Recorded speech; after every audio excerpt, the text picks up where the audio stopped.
Hello everyone, welcome back to another episode of Technologyglance.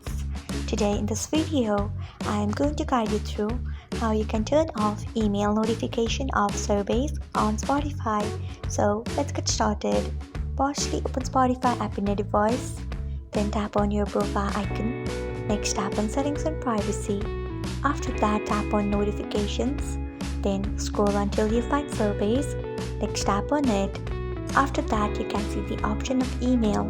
Turn off it by tapping on it. So this is how you can turn off email notification of surveys on Spotify. Thanks for watching. If you found this guide helpful, we would love it if you hit the thumbs up button below. We upload great new tech tutorials like this one every day. So do not forget to subscribe to our channel and hit the bell icon so that you'll never miss another update.